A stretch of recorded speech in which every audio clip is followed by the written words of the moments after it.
IBS, baby, irritable bowel syndrome. So when it comes to eggs, me and eggs don't fuck with each other. Eggs. I'll have the egg scrambled, Benedict, sunny side up. I'm in bed for 4 hours, 5 hours in pain.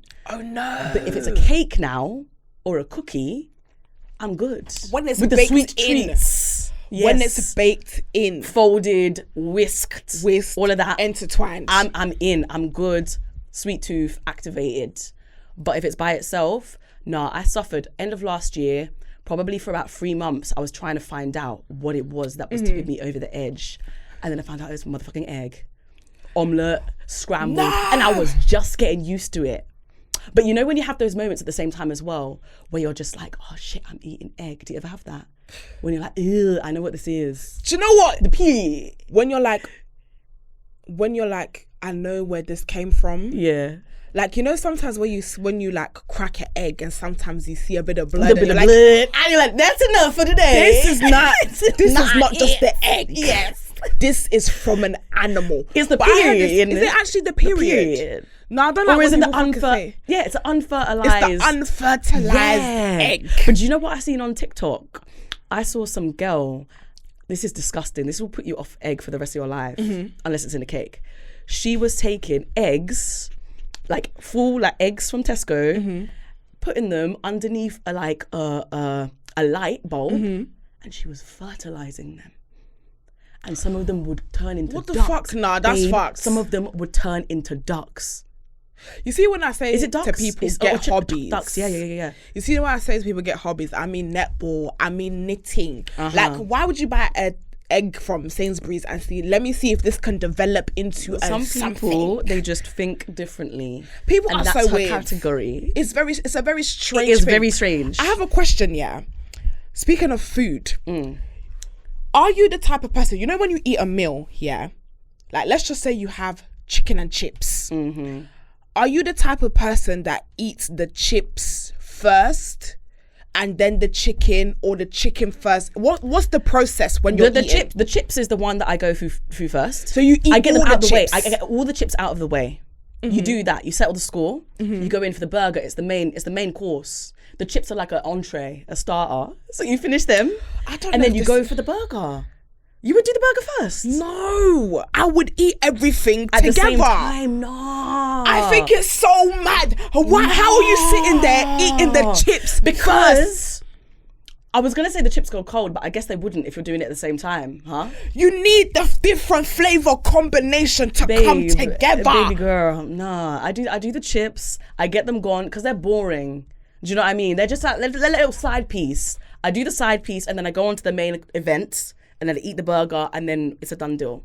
Yeah. No. Yeah. Honestly, so many people like you eat the chips first and then eat the chicken. I don't know. I feel like it comes from childhood, innit? Because some people are like, oh, like you have to save the best for last, innit? But I don't understand. Like for example, some people have like rice and chicken. You'll eat all the rice first. Now, if it's that, I will do the combination. I will do them both at the same time. But I think I don't know, I think it's like when it comes to the fast food stuff, I'm eating the food fast. So I'm just like, the chips will be devoured first, and then we're gonna go to the main. To the chicken, to the burger. Yeah. I need all the flavors. I'm thinking McDonald's in mind. If I'm feeling a little chicken bit cottage, crusty. Roosters peri, anything. Yeah. I've never had Morley's though before. I've had Morley's. Morley's is nice. Okay. Morley's is actually nice. I'll give them that. I like Morley's. Yeah. Like, that's a good chicken and chips box. I don't have chicken and chips above like the Dixie, above the. Yeah, I think they got strong food. Okay, all right. I feel like Morley's have a strong franchise. Because when I've been to these high street chicken and chips, the 1.99s, and you're getting everything and the side pieces as well. The bargain buckets. Me on the toilet, honey. skinny dip pack. That is me. And a poo poo. And a poo poo. That's a poo poo. It's happening on the toilet, on the rim and ting. That is me. So I'm like 50-50 when it comes to these places. McDonald's, I feel like I've got a tolerance to it. So if I'm hungover and I'm gonna be a little bit violent with my meal, I'm gonna have a Mackie and it's cool. I feel like there's KFC some meals. It's on the verge. There's some meals worth the irritable bowels. There's some food that I know that I'm gonna be fucked. Yeah. Like, what is it? So mine is there's this fucking thing in Starbucks. Y'all gotta try this shit. Yeah. It's called white mocha. The coffee. The coffee. I never used to like coffee cold. I used to be a frappuccino babe, which is like coffee milkshake with the thing on top. Yeah, with the thing on top, the caramel. But then the girls were like, you need to try this thing, because I was tired of sitting there watching them blend it in it, because I'm like, girl, I gotta go. Give me something quick. Give me something quick and light. They said you need to try the white mocha iced coffee. And I said, okay, shit, give me that. When I mean this thing, you will poo. 30 mins. You will poo. Yeah. But fucking hell, yeah, I order it every time, mate. It's so good. You don't drink coffee, huh? I drink coffee, but I poo. I really do. I'm a coffee drinker, because a lot of things I've started because I've seen other people do it, and I'm like, fuck it, that sounds really cool. That looks cool. Like, look at her with her Starbucks. She looks like she's got her life taking together. a picture of the thing on top and the name spelled incorrectly. Don't the Starbucks girls look like they got their life together? Yeah, like, especially the ones that buy the ones that are the recyclable ones. You know, the ones the take home cups. one. They're like, they come to the Starbucks with their take home cups. Yes, I'm helping the environment. I'm helping the environment. I'm woke. Yeah, seriously. Save the dolphins. Like, them type of bits. I'm like, she looks so cool doesn't she think she's so cool with her Starbucks cup? Yeah. So now and she's got the keys in her hand. She's got the keys, and the keys have the little puff on it. Got the puff. Yes, they got the puff. They got the puff. And guess what they have to have? They gotta have the iPad as well. well. Yeah, underneath with the arm, ready to go. Yeah. You know them girls that look like they got life, because I was like, I'm loving this Starbucks aesthetics. I'm like, me too. I want to be a Starbucks girl. I want to be a Starbucks girl. Yeah. But yeah, honestly, that shit makes me poo. And you can't have it with oat milk, which is the thing I normally have. You have the actual fully fledged. Knowing damn well I can't take it. One thing about me, I'm going to be lactose, but I'm going to drink it. Anyway. I'm gonna have that. I've seen those memes on social media where it's just like, the lactose people are the ones that will scream the loudest about being lactose intolerant, but will still go and have that milk. One thing they about will me, still go and have that mature cheddar. I'm gonna eat that cheese. I'm gonna eat that cheese. One thing about me, I'm gonna have that ice cream. Yeah, copious amounts. And I will be on that toilet. There was one time, there was one time what did I have? I think I had a chocolate milkshake from somewhere. Somewhere in Le Hood, yeah. I swear to God, yeah, I went back home, and thank golly gee, I was home. I thought I wanted to fart, yeah. With the follow through. The whole it was like water coming from my ass, bro. I have never diarrheaed. Like, I diarrheaed on myself.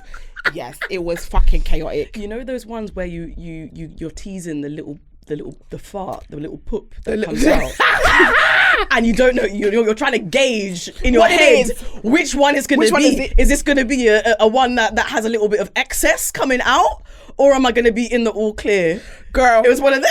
I've never had it before, and I felt like I was farting. You know when you're at home, you fart with confidence. Yeah, you're fine. So you fart like leg open. You need to, it doesn't matter how loud air it is. Out, bust the legs open. Honestly, when you're doing it, yeah, like when I was ready for the real. Gravitas. This one sounds like feels like it's gonna be a monster. This one sounds gonna be a monster. It's gonna be a monster. And the next thing you know, I pooed myself. It was poo. But the worst thing about having IBS is if you're in public. Girl. If you're in, so you know during lockdown, they had the turn-ups in the parks during the day, because obviously... Oh, yes. And they might have someone selling the jerk on the side. Now, with me and Spice, yeah... That's another IBS irritable bowels. Yes, yeah. Spice. And so let's just say sometimes I like to test the waters and see how irritable my bowels are going to be in that day. So the worst thing is being out in a park and you get that burn in the bowel, and you know what's coming. You know what's coming. And you're looking left, you're looking right, and the only thing that you can see in vision is a bush. Girl. Listen, I need to say a disclaimer, yeah, to everyone fucking listening. Y'all better not even fucking judge my girl, because we have all done something on the pavement and we have all done something in the bush. Confess and let your sins be forgiven. I will not be being true to myself. Wait, hold on. You pooed in the bush? Joyce. Wait, okay, that's right. Joyce. I mean, we want a little bit of a wee and after that, but you... Joyce, when your bowels are irritable, you gotta do what you gotta motherfucking do. And it was, what would you prefer? Skidding on yourself and have people looking at you going, this girl smells a bit like shit. Or you tell your friends, I go, Georgina, this isn't good. It's happening. Right, we do a little collection. Who's got what right now? Oh, I've got a baby wipe. Cool. I've got some tissue, some whatever. Shout out to the girls that always carry tissue around them. You the real one. They're the real ones. And then you just take yourself off.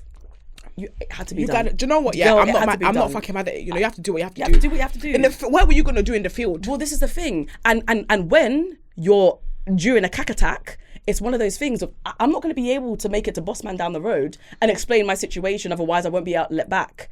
Trust me. And they're like, sorry. Do you know what? Yeah. And do you know what? Yeah. Can I just say, fuck these type of people. Yeah. You go to a shop and you're like, excuse me, can I go to the toilet?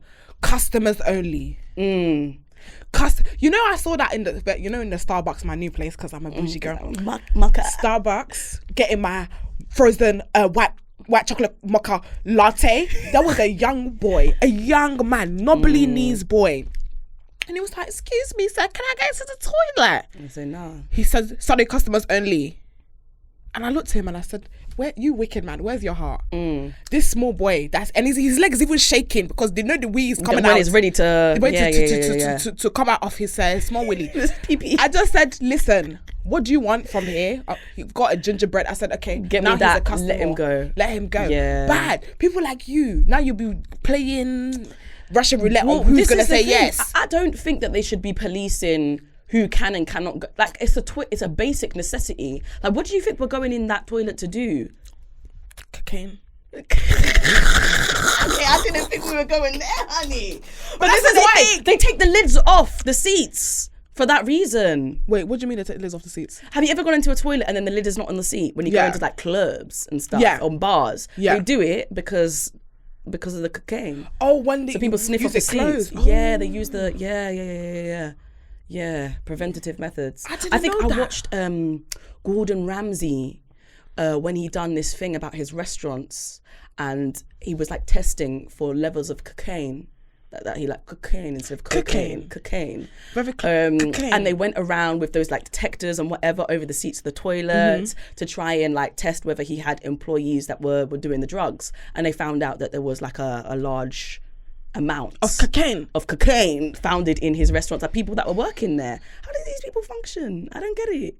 You're being served your wagyu, and the guy is high off his nut. Trust me, on coke.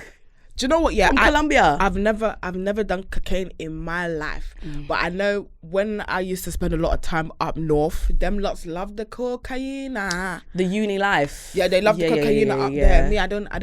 I'm a Christian woman. I don't take drugs. I've never taken a cocaine in my life, but I don't even know. I heard that is. Do you know? Because you know what it is? Yeah, simple fact. I've never taken cocaine before because of the sniffing. I can't put things up my nose. Yeah. I don't do it. That's all mad for me. I would just be scared. You know, there's all these like different drugs and the acids and the ayahuascas and all of that. What's ayahuasca? How you know about it? Ayahuasca? No way. Like a ketamine? No. So basically, I just watch a whole load of shit. There is you go to South America, like Peru. No, wait. Is that? Yeah. Peru. Yeah. You know when you have a brain meltdown for a second, you're like, I'm thinking of the song. I'm like, have I got that right? I'm like, oh, look at this. Okay, so Peru and other places in South America, you go there, you stay there for like, I don't know what it is, like a week, 10 days. it's a plant, so it's all grown naturally. And then apparently it's like this hallucinogenic, which then gets you into this like crazy mind frame where you find out who you are, answers to questions that you have get answered. And it's just like this whole outer body experience, but you've got to like purge and be sick, vomit yourself in front of this like room of other people that are going through the same experience. It's like, it's mad. And then they have this hallucination experience, and then apparently they leave feeling like woke and they know their purpose in life and stuff. Like, it's all mad. But the thing with me, yeah, I feel like I'd be the person that died. Nah, I'd be a goner. serious. Nah, if I hear it. My heart, even with one caffeine, I just came back from the dead and they even told with me. one caffeine drink or one Red Bull, my heart is doing this. Dun, dun, dun. It's doing this. Nah. Do. Listen, that whole trip for me will be a trip of me telling myself I'm gonna die. Yeah, no facts. Like, girl, this is the end. We done. Everybody's thinking, I found my purpose. I'm sitting there thinking, it's the end, girl. I'm finished. You are gonna die. There's people that do this. That's crazy. Yeah, it's a you know, whole people other like to world. risk their life. People other like to world. risk their life with all this drug and stuff. Listen, be mindful. You only have one brain. I've heard stories of people taking drugs and running mad. They're just literally, they'll just take pua, and that's it. They're just crazy because You of the have drugs. to only watch like the prison stuff and that spice and stuff that they take to know, like, it's mad. But even like with the whole balloons thing, like my friend done a documentary on it the other day, pardon me, Amazing. about the downsides of obviously doing the balloons and the canisters and the, what is it called, smart whip or whatever it is. And it's like you forget for a second that by doing this inhaling, like, it has an effect on your brain. Yeah, you're starving your brain from oxygen. Yeah. And I think it's like 1 second longer and you're done. You're brain dead. You're gone. You're a goner. Blood of Jesus, blood of Jesus. Blood of Jesus. You're actually Listen, a goner. when I was hearing about the things of people becoming disabled because of it, I was like, back in the day, yeah, it was all fun and games, innit? When we used to do it back at school or whatever. Yeah, we used to do. Now it's like, Real. Children of God, will you shout hallelujah, and you don't do drugs, don't do drugs, don't even try it. Christian, just take your cocktails and be cocking and be going. Do your cocktails, have your takeaways, and call it a night. Call it motherfucking purr. I have something to talk to you about though. There was something I saw. There was a girl on TikTok and she was talking about her friend basically is one of her bridesmaids. So she was saying how her friend who was a bridesmaid basically pulled out because she decided to have her own wedding on the same weekend as the friend. And sis was like, our good America sister was like, should I be upset or is it something that I just need the internet's advice right now? So, sister, Baby girl, my sister, she's a hater. She's a hater. Like, you're gonna do your friend like that. You decided that you're gonna get married. You're gonna have a wedding and do it on a similar weekend or very close by. Why are you doing that? Why are you actually doing that? Let's talk about this. I just think somebody who possesses that kind of behavior, I think, is a low-key hater. And there's something in them that is either jealous and not quite right, I don't think. Who's calling me? You get lost. I swear to God, people only ever call me when you're actually working. You can imagine when I'm all the time. lonely and I need somebody to hold me, they don't call me. I'm sorry, It's always guys. the way. It's always the way. Silly billies. But yeah, you're absolutely right. Yeah. And you know what? Yeah, this is an interesting topic of conversation in terms of friends and jealousy. Because one, I feel like if you love your friend, if that's your sister, imagine your sister is there showing you her wedding plan. She's excited. You've seen it. I feel like it's unfair to try and plan your wedding the same time as somebody who had already planned that, had that date in mind. And especially if you're from the same friendship group. Imagine now your friends now have to decide which friend they're gonna go to. The picking and the choosing. You have to make your other friends pick and choose. There might be some animosity in terms of competitiveness. That's not right. But can I just say something, sister? guess what? A lot of people have friends that don't like them. 100%. It's just the way that the world works. But it is very, very sad. You'll get people that are low-key haters that are waiting for your downfall and then waiting to be in closed doors going hee hee ha ha, like yes, like this has happened to them, da da da da. And then you'll have friends. Usually it's people that you don't even know that are your biggest supporters. Yes. Or you will find that you have friends, but they're only chatting to you and bigging you up and doing this when you're winning. What about on the way to there? On the way to there, the destination. Yeah. Only they come up, they don't know you. But what the conversation that I'm hearing this from is that there was a trend on TikTok. I don't know if you saw. Go on. And this white girl was like, when did you realize that your friend hated you? So it was, a girl was telling her story, and she was basically saying how she had a very, very close friend. Yeah. Like that's her dog, that's her sister. But when people give her compliments, she'd be like for example, if I like, oh, you look so beautiful today. Oh yeah, she wears a lot of makeup, doesn't she? Okay, listen, first of all, we need to start getting more woke to people who come out with these kind of comments. Stand the fuck up. In friendships. Stand the fuck because up. Stand the fuck up. How the fuck you allowed to have somebody in your presence who behaves like that for a long... Listen, I got rid of that a long time ago. I got rid of that a long time ago. Do not be keeping people in your circle who are like this. I think it's insane. The girl goes on to then say, like, I'm hearing conversations of like girls being around guys. So you're in your friendship, you're with the girls, and they're with guys, and they're trying to put you down in front of the guys. They act up to try and make themselves cute or whatever, like comedic. No, sit the fuck down. It's really sad. I'm like, and when the more I was watching, because a lot of girls were stitching.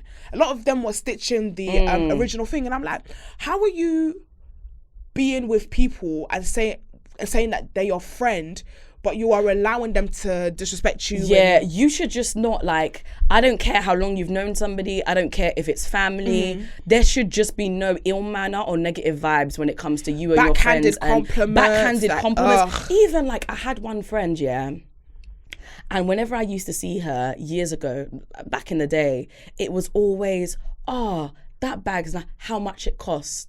Oh, those shoes are nice, how much it cost. That outfit's nice, oh, how much, where did you get it from? I was just how'd you make your money, da da da da da. I was just like, even this, cause low key, where is that coming from? Let's talk about it. Where is that coming from? It's coming from a place of judgment and potential jealousy. Because you know that bag, it cost $1. You just reminded me, buck. I had a friend, I bought my first, somebody gave it to me. Someone gave me a Louis Vuitton pouch. No, it wasn't. I think it was my sister. So my older sister, she gave me this Louis Vuitton pouch back in the day. It was the toilet bag, but you know, back in the day we used to use it as like a clutch. A clutch, yeah. We were using a toilet bag as a clutch. Yeah. And one of my friends came up to me. They're like, "Oh my god, when did you get that Louis Vuitton bag? Is it fake?" What do you mean? Is it fucking? Why would it be fake? Why would it be fake? Me, exactly. Yeah. Why would it be fake if it's me, bitch? What are you trying to say? You gotta watch for these people. You actually do, like these underlying snidey. I just say you want people in your circle that are gonna. Obviously, you never know because there's some people that go under the surface and look like they're playing the part of best friendship. Yeah. And then something happens, and then all of a sudden they're moving a little bit left. Yeah. You can never, do you know what I mean? You can never be too prepared for that.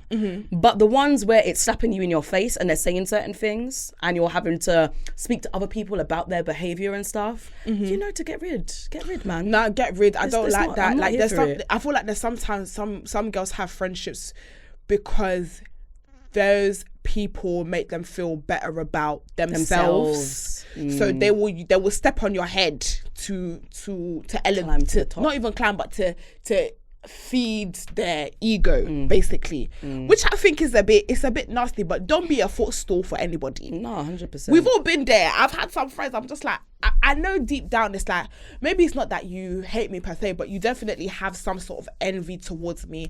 And girl, what did I do? Like I'm just existing. I don't even have any money. It's difficult, I think, as well, like even like taking away from that, I think as well, being working in the industry, and having people and meeting people all the time and trying to decipher. I mean, you've done really well for yourself. Award winning. Jesus is You've Lord. done really well for yourself, and you know you've been able to achieve such an incredible thing in such a short space of time that it's incredible. And I can imagine it's like a vetting thing that you have to then start doing when new people come into your life. And low-key, like, of course, like there is a certain element where you're trying to decide, like, what kind of person is this? Honestly, just in case, because you just don't know. You don't know what people are like. I feel like I've really suffered when it comes to friendships. Really? Really suffered. But I feel like it really helped me in terms of now, because I get to then know who are really genuine people and who are just here for the ride reason. I think I told a story of, did I ever tell this story? I don't know if I told this story on this show, but I had a friend. I think I told you I had a friend, and basically there was a boy that I was seeing when I was 18. And this girl was my best friend, but she was giving me very jealous. She was already giving jealous bitch vibes from the jump. But because I really loved her, she was my best friend. Like, I used to keep it. Long story short, there was a boy that I was seeing that she introduced me to. Yeah. So she introduced me to the guy. I was like, this guy's sick, he's amazing, he's caramel, he's this, go for him. And the boy was fucking fine. So I was like, thank you. So obviously I'm gonna have a piece of that cake. I'm gonna have a piece of that cake.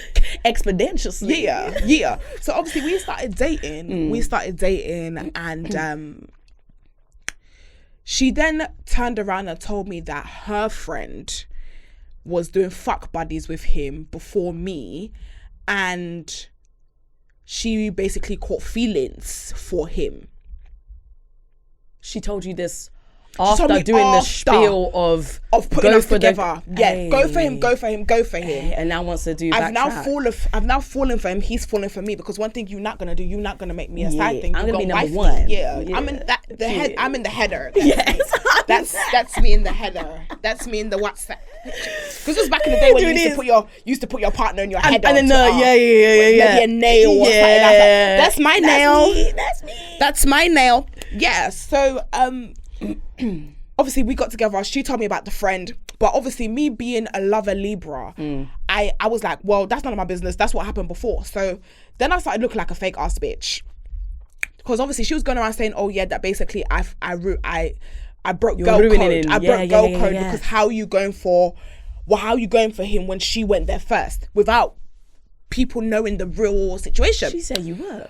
Long story short, I then found out that she sucked his dick. Wait, the girl? My ex-best friend. I then found out that she sucked his cock, because he told me. And I was like, have you ever done anything with my girl? And he was like, my cock was in her mouth. And I was like, wow, this is really scary. And then to add the icing on the cake, cool, it was my birthday. I don't think I've ever told this story on the show, because I'm trying to think. I never told this story on the show. This is the worst friendship thing that's ever happened to me.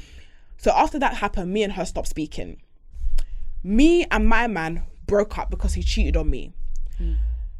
Then no, he didn't. No, we didn't break up because after he cheated on me, I took him back like a boo-boo the fool, because I was very in love.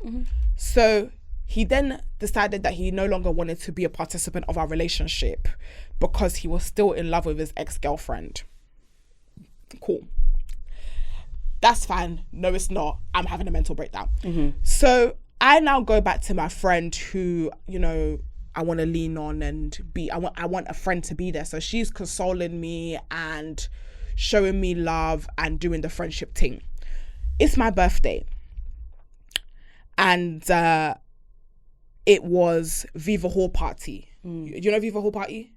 So Viva Hall Party is, back in the day, it was like a hall party, like an African style hall party for Independence Day, but it was for the youngsters, for the uni kids, innit? So I was like, I think I was turning 19. I was turning 19.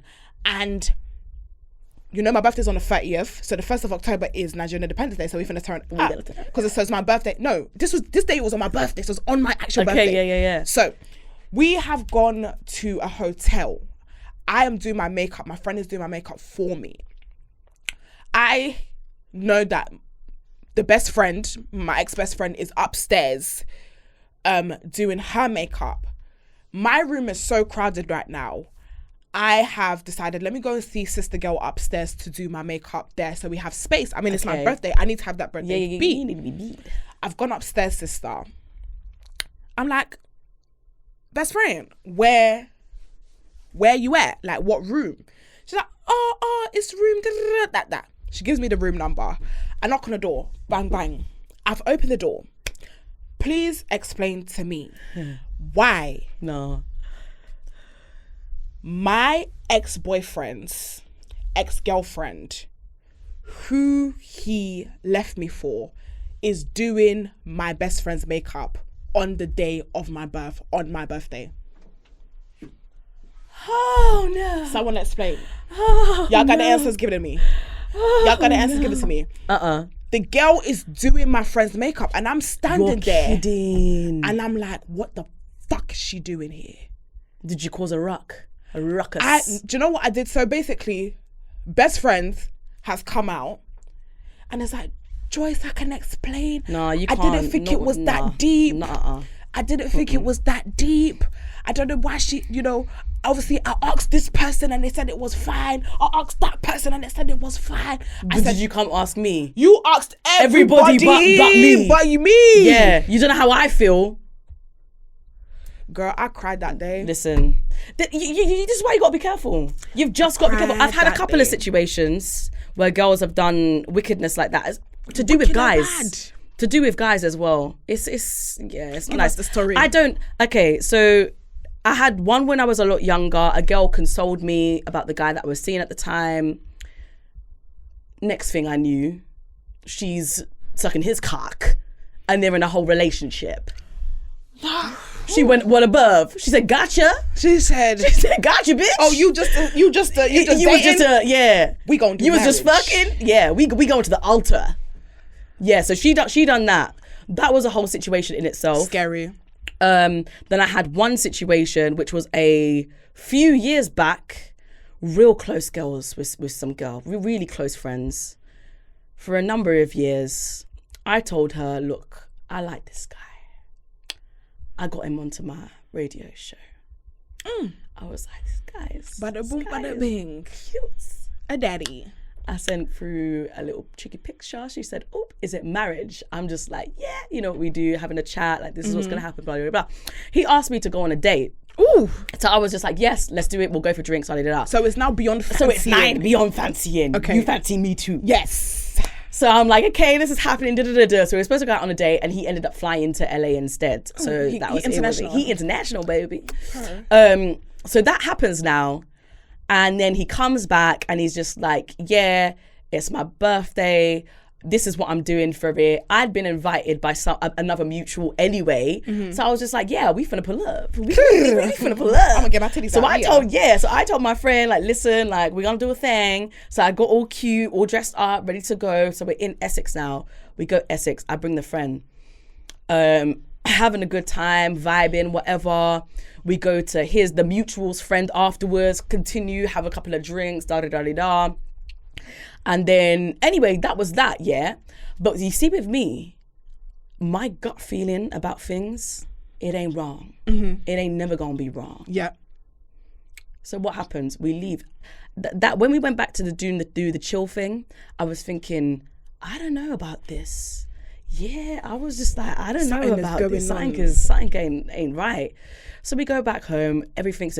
Then I was like, next day, let me just have a pre on socials. Let me do my investigative research. Your pre-search, yeah, you got to. And I thought, do you know what I did? I tagged her on my socials that night. I also tagged him on my social. I said, let me delete now. Yeah, cancelled. I deleted the stories. So let's see if they find each other.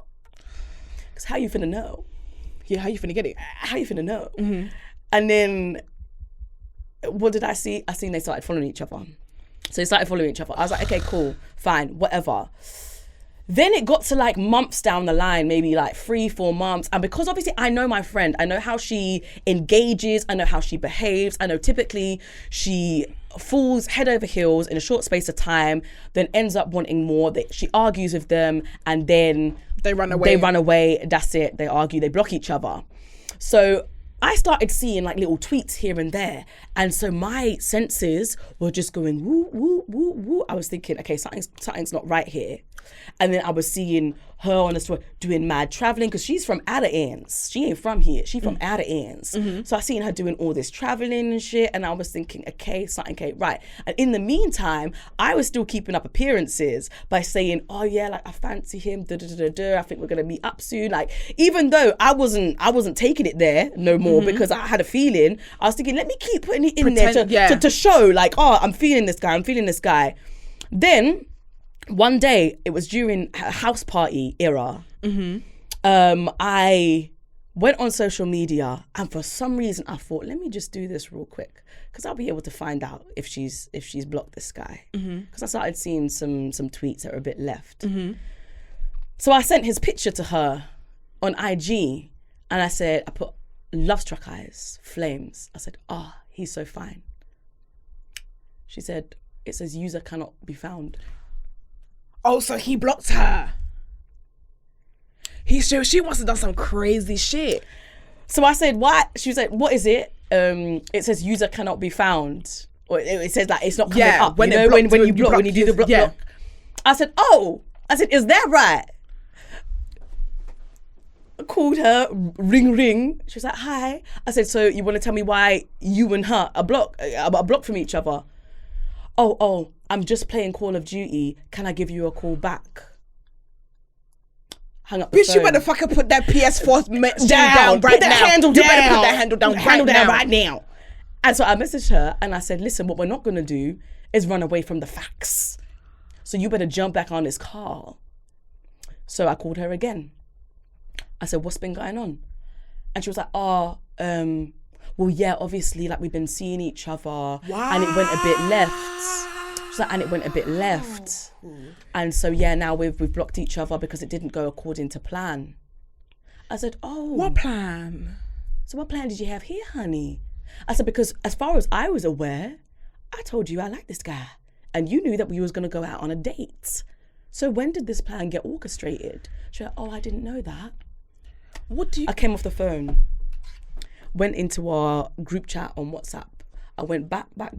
I went screenshot, and I sent it to her. And I said, listen, I don't mind if I have chatted to someone and it's not really going to go in that direction anymore and my friend's feeling him. And I'm not going to stand in the way of love. Do you know what I mean? It was nothing. We didn't kiss. Like nothing had happened in that caliber.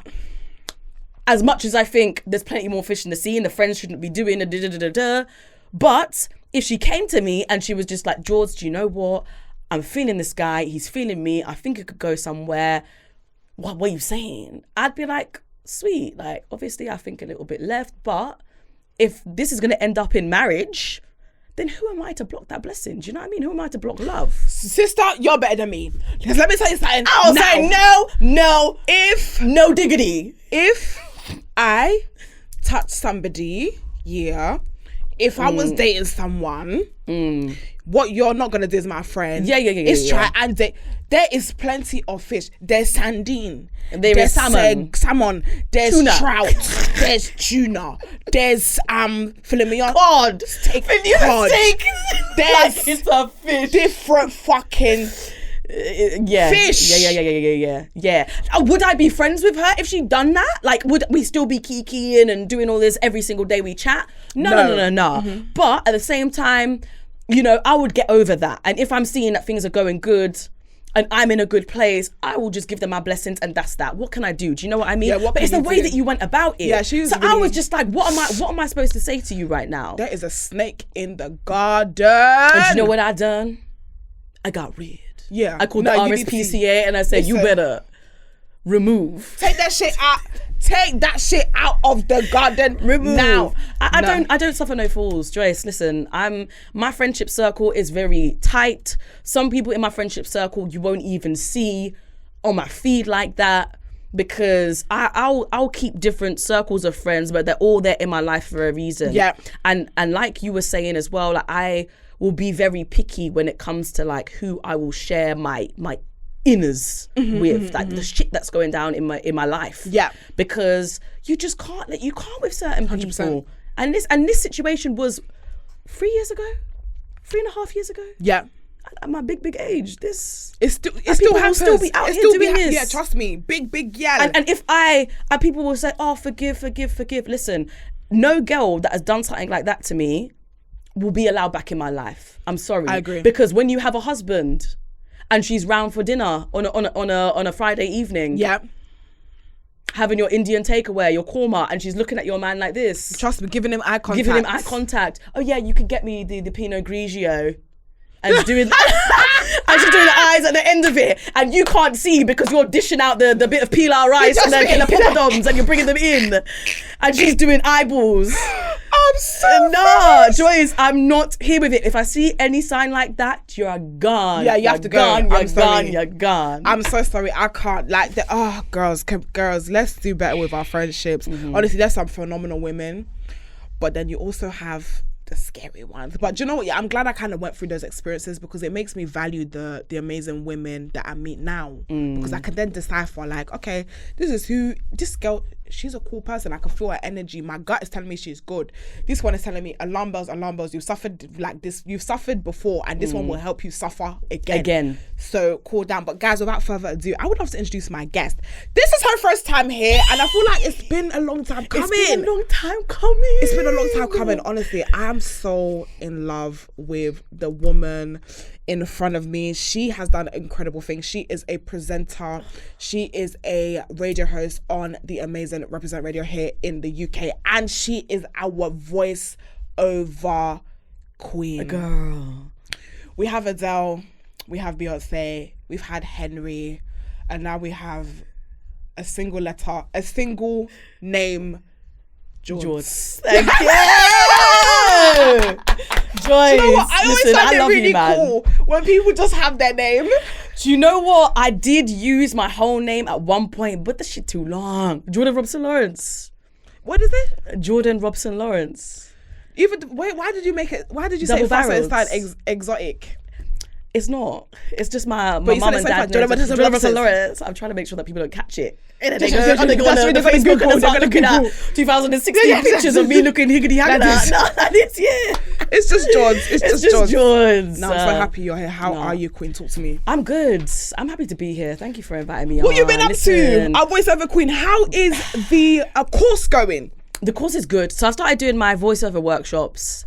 I like to give back. Do you know what I mean? And I definitely saw like a gap in the market to invite people to do a workshop just to understand the inner workings of the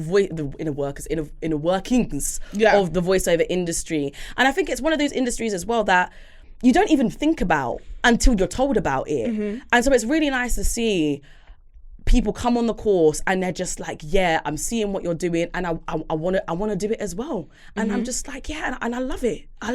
Honestly, that I never knew much about that space until I met you, and I was like, wow, like I can't believe that in this space you don't think about it when you're watching things, but you've done BBC, you've done Lifetime, you've done, what else is here? TFL, and you've done my daddy Gabsy. You know, like my daddy. Do you know what I done for him the other day? You know those voicemails? Yes, I saw it for the concert. That was really cool. Like, did you always want to get into? No. It's because I used to do like musical theatre. I done the drama, I done the singing, I done the dancing. Like, don't get me started. Don't get me to sing. And then went into doing radio, and then off the back of that, presenting, hosting, and then along that path, it was just like the opportunity to start doing voiceover came up because a friend of mine went on a course. So I was just like, okay, let's do this. And so I literally just went on a course, started speaking, it made sense. Tried to get an agent for a while, it wasn't working. Joined loads of websites to try and get work for a bit, it wasn't working. And then finally things started happening. So yeah, I've been doing it for like coming up to 3 years now, and it's been sick. It's actually and been of course, sick. like I see you on TikTok as well, where I see you showing the process of how it comes from your bedroom with a mic to being on a national played advert. How does that feel for you? It's a weird one. It is weird because You're thinking, I'm just doing this in my closets, in my house. And then all of a sudden you're hearing it on like radio play. You're in the gym and you're hearing it come on TV or whatever. And so you're just like, I'm on the cross trainer going, damn, that's me. But yeah, like you obviously get used to it after a certain amount of time, but it's still a really good feeling. Like it's really rewarding. I love that. Listen, I would encourage anybody that's in the creative space, or maybe not even in the creative space, but more so definitely if you're in the creative space, because you're using your voice every single day. They need voices for everything. No two voices are the same. My voice is completely different to yours. So you'll get booked for a different reason that I will get booked. So everyone needs to do it. Can you do accents? Everybody, no. I can't do accents. I'm shit. You. No, I'm shit. No. No, I'm really bad. I know you can. I can't do accents. Okay, yeah, no. I can say like a word. Like if you give me a word. Scottish. Scottish? That wasn't Scottish. No. Irish. Trees. Jordan. That was good. That's pretty good. Pretty good. Yeah, Jordan. That was pretty good. Yeah. That was pretty good. Okay. Let me give you another one. Liverpudlian. Oh no. Give me a. Honestly, I couldn't tell you. I just threw it out there. I think they talk something like this. No. Sometimes you try to say that the actual, like, where it is, Liverpool. Yeah. Liverpool. Honestly. Why I man? Jourds. Yeah, Newcastle. See, I don't listen. Yeah, I'm not accents. Nah. I Give me want to do better. Or just colloquial. Cool, but the accents thing. Listen. Not gonna lie, yeah. I would love to learn accents. I find accents very fascinating. What do you think is the worst accent though? I don't want to offend people. What? Worst accent in the world or in the UK? In the UK. Okay, cool. I can offend them. I think don't flog me. I'm gonna say Manchester. Really? But I think for the boys, Manchester. Mane. Is that Manchester? Like yeah, Mane. Manchester. I don't know. Leeds? Leeds is a bit. Do you know what? Let me not say Manchester. I think it's the fire one. When you say yeah. When it's like, I think it's not gonna lie, I would say that. Listen, but if you find, I'm still talk to you. There was one boy in my uni, yeah. He was from Manchester. He was so fucking all my days there. He's one of the sexiest boys to this day. I don't mind accents, you know. But when he opened his mouth, I was like, fam. Yeah. But he was still, I let it go. Do you know who's doing really good at the minute? Who? Ireland. There is some daddies. No, my Ireland partner, Irish. have some sexy boys. You don't know, I'm Irish babe. Where have they been? They've been marinating them on the For You page. No, the Irish boys just are popping up. So good.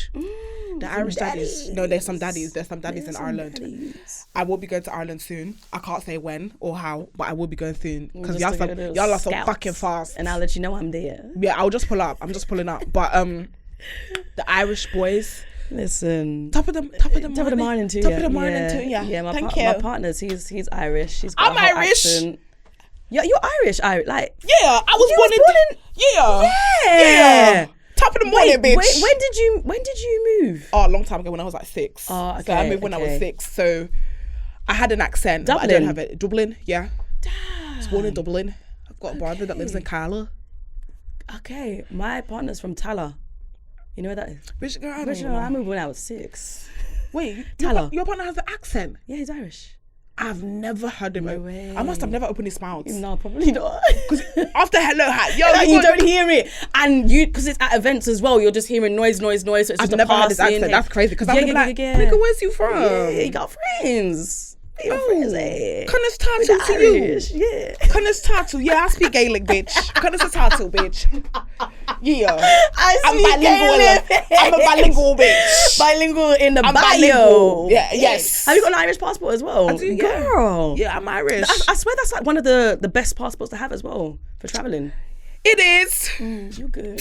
It is. You good. That's right. You That's good. right. I'm Irish. I'm this bitch. That's right. That's right. Right, let's get cracking. We are going to play our game. We have a very special game called Win or Bin. So we've got this guy called Win or Bin, and I'm going to ask you some topic of conversation, and you are going to tell me whether it's a win or a bin. And why? Easy peasy. Go. And you can't say it in the middle. All the middle people, they annoy me. It's either this or that. Okay. Okay. Are you ready? I'm ready. Okay, win or bin. Checking your partner's phone without them knowing. Bin to the motherfucking bin. Listen, why? First of all, why are you doing this? I had one time, with my ex. He checked my phone when I was sleeping. He went to a message from 1992. You know those people in your life where you have like a cheeky little flirt, but then you just become friends. Like it doesn't transpire into anything in particular. Best believe my man woke me up. He poured water on me to wake me up. And he was just like, bitch, who is this guy? He said, stand up right now. He said, stand up right now. I'm gonna drown you right now if you don't tell me why you still talk to this guy and you was at an event with him the other week. And you checking my phone. I was like, bitch. So I must have been sleeping and he must have gone like this to shine the phone in my face to the thing, to open it up on the unlock. I've never been so violated all my life. And it's just like, I hate men so much. This isn't it. I don't check I don't want to know. I don't even know his password. Like, I don't even care like that. I'm just like, your phone, because you need to have your own space. Do you know what I mean? You need to have your own thing. And I just hate, like, anything can be misconstrued. A truth. And I'm not here for that. Yep. So, bin to the motherfucking bin. Do you know what? Yeah, that is so... I'm laughing, but it's not funny because my friend always tells me this, There's some times where it's like, don't go and hunt for heartbreak. Do you know what I'm saying? That kind of stuff, Again, we all have people that in our lives, they might have done it. And it's like, it is what it is. We're just friends, whatever the case may be. Or not even friends, but if we see each other, it's love, we'll chuckle and go about our business. But when you are intentionally hunting... You're preparing yourself to be pissed off about something and you to be hurt about something. Exactly. I agree. And I've done that before. Yeah. I remember one time where I was dating this boy and I had the passwords to, I think I had the password to something. I think maybe I had the password to his computer. Oh no, stop. But you see, the thing is with men, that one password is password to everything. So me, you got inside. A delusionalist. He was ignoring me on Snapchat while I was at work texting him. So I was like, no, I didn't know he was ignoring me, but I'm like, let me see if this guy's online on other things. Because if he's texting other people and he's ignoring me, then that's going to be a problem. Yeah. So I've logged into his Snapchat.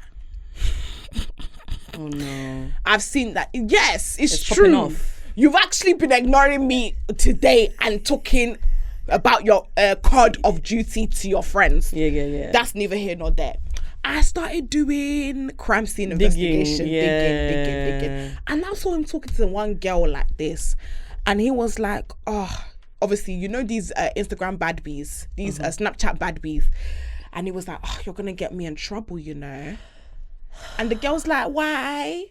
And he's like, oh yeah, because I got a girl, but you look so good. He's like, and she was like, why are you messaging me if you've got a girl?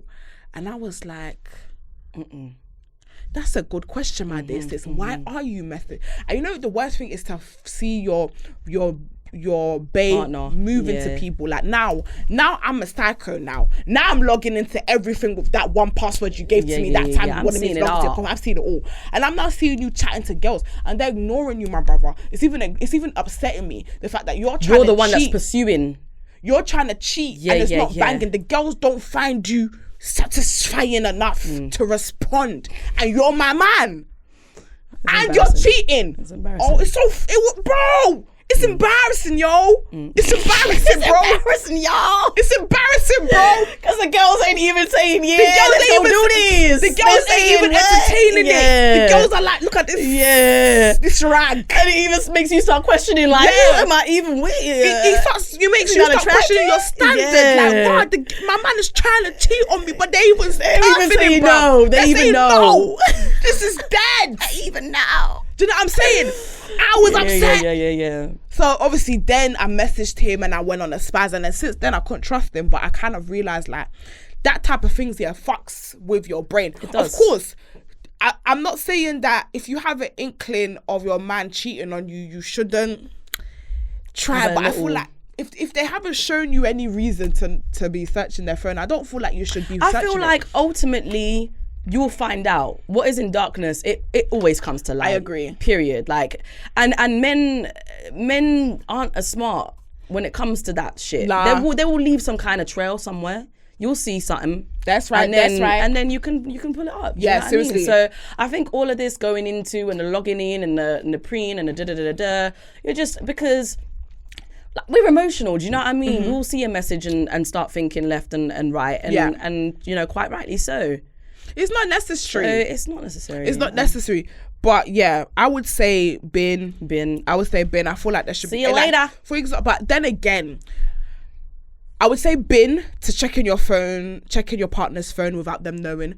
But on the flip side, if your partner is doing some MI6 shit with your phone, babe, can I just check the pictures that Julie sent?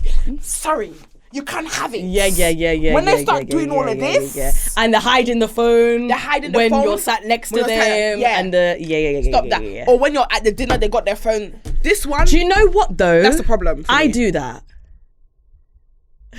to show that you're listening. Yes. Because sometimes your phone is doing a thing, a madness. You're getting the calls coming through, your emails are popping off. So sometimes I just put it flat down because I'm engaging in this conversation, or like because I don't want to have to put it in my bag because I'm gonna reach for it when I don't know the food is coming and we quickly just do a little check or whatever. So yeah, I mean I've been accustomed to putting my phone face down, and it's for no reason. For no hidden reason. I don't know. Yeah. I guess I'm just a trauma bitch. Do you know what's? Because now, man, I'm putting I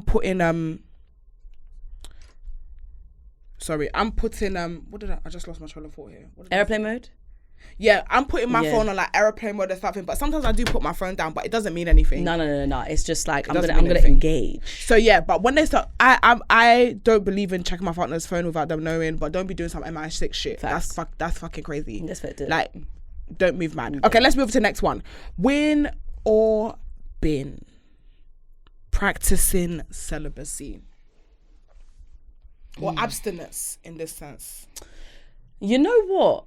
The girls that I have in my life who have been celibates, they have said that it's taught them a lot about themselves, and a lot about how they regard sex in life. So I would say win. If you can do it and you want to do it, then go for it. Could I? Go. You go.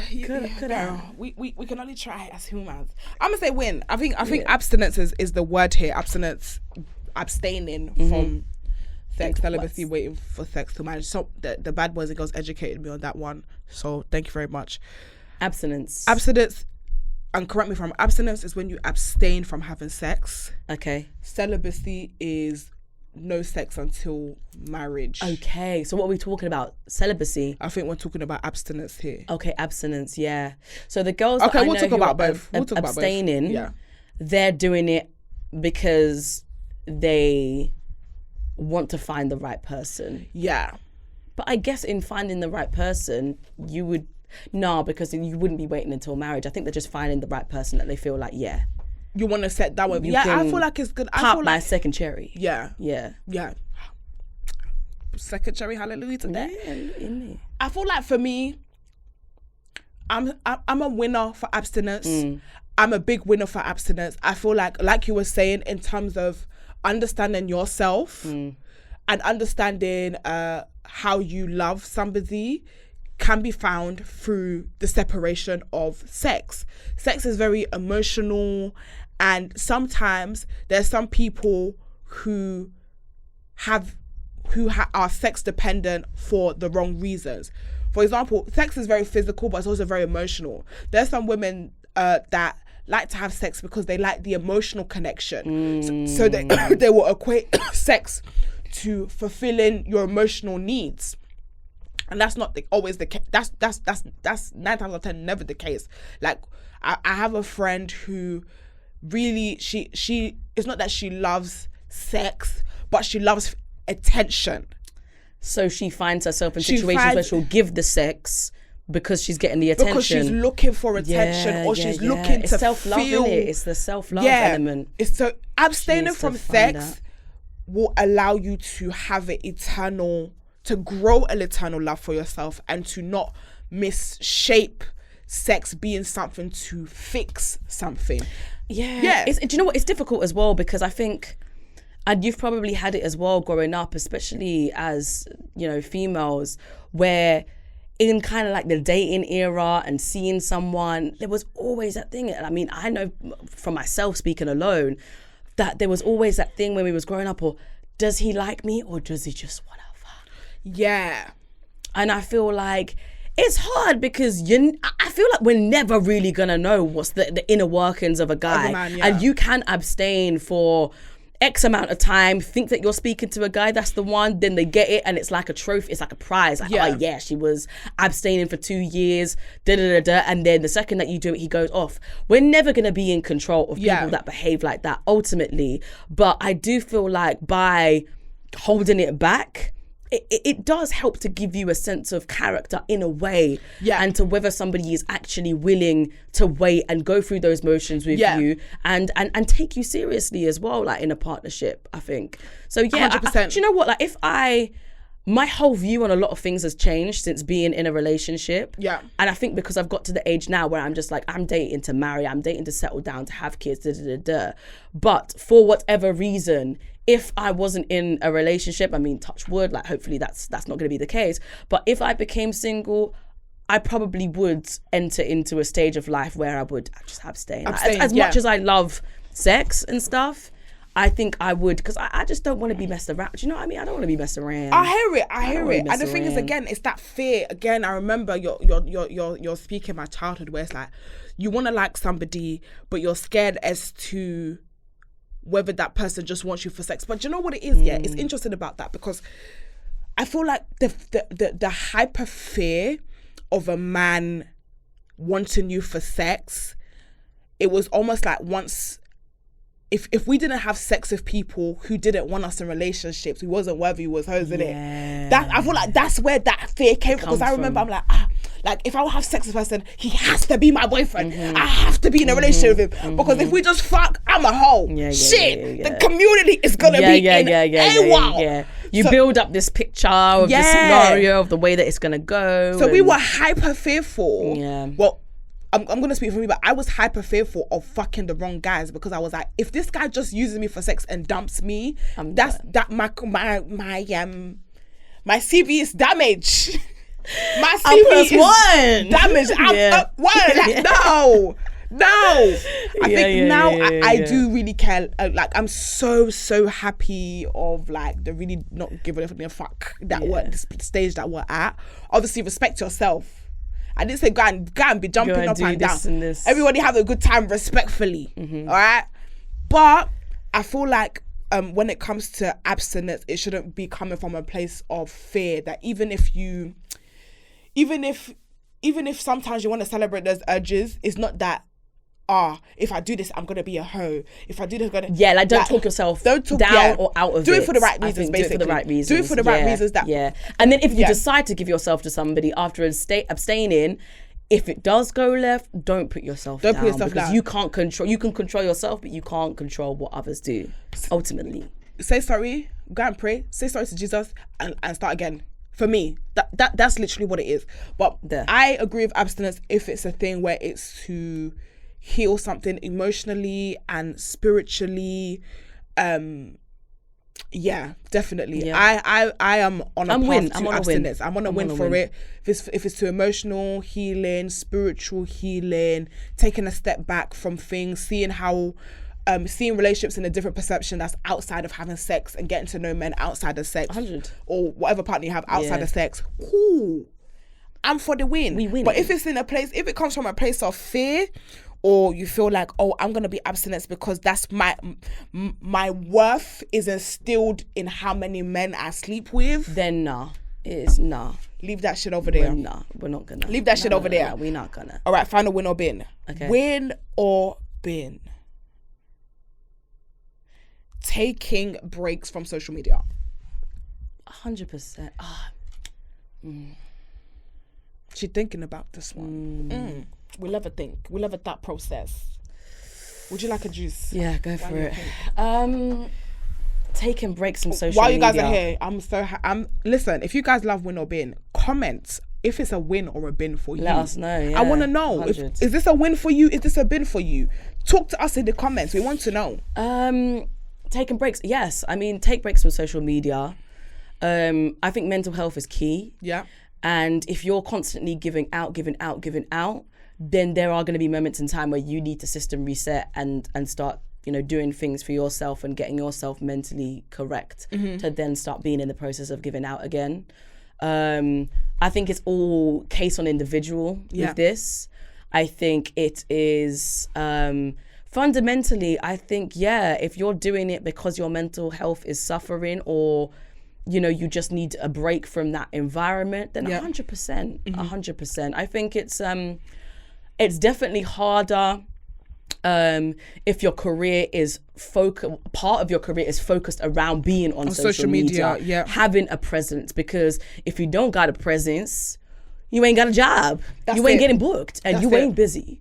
But above all of that, your mental health and your well-being comes before any of that shit, to be honest, because you can be here, have your mental health suffering, you're doing this, doing this, and then you end up burning out. It's true. And then you're 5 years doing therapy and you're completely off the scene and off the grid because you're going to have to, do you know what I mean, work on yourself and stuff. So I think, having little breaks every now and again where you just take a step back, system reset, whether it's going on holiday, whether it's going to therapy or whatever, I think, like sometimes it's necessary. 100%. And again, like you said, it is quite difficult when your job is social media. But to be honest, I hear what you're saying about, the money is there, but I feel like sometimes money should not be the sacrifice of your mental 100%. man. Just step back. Like even me, like I'm trying to put the phone down sometimes, man. I feel like mine is even beyond just hiding away from bullshit. Like there's a habit that I've picked up where I cannot leave my phone alone. Shit. Like it's unhealthy. It's very unhealthy. It's addiction. Like honestly, I can't. Like I started to become hyper aware of what I was doing on my phone, and I'm like, bruv, like there's sometimes where I would just be scrolling. It's not that anyone's texting me for no reason. Scrolling for the sake of scrolling, being there for the sake of being there, having something in my hand. I realize sometimes that it's like even like my phone in my hand, like that it could be in my pocket, like it could be in my side bag, it could be but for some reason it's just in my hand, to your hands, glued. And I'm like, yo, like this is dangerous. This is dangerous. And I know watching some documentaries and stuff, like it is an addiction. And I saw something. I'm gonna get my editor to put it up. They said that by the time the human race has evolved, our necks we're gonna look like this. I'll show you. We're gonna look like this because our necks is gonna be so forward from all the bending. And our posture's not good. Our posture is gonna be finished. We should be like this. And look at us. We're doing this. We're doing slouchy. We're always looking down. Like everything upright. Is down. Even with, like people working on laptops, like even like for example, like this laptop here. Look where the screen lies. It lies so it's low. Like you gotta look. So down I have to look down. Yeah. It's not here. It's here. I need to get me that thigh massage, man. I need to get me that thigh massage. With the butt included. With her rubbing on my booty included, seriously. But yeah, honestly, I really am for taking social media breaks. I feel like it should become maybe not law, but I feel like it's definitely something that it should be pushed, because honestly, I really feel like it's becoming a little bit concerning, even for me, to constantly be on my phone and doing da-da-da-da.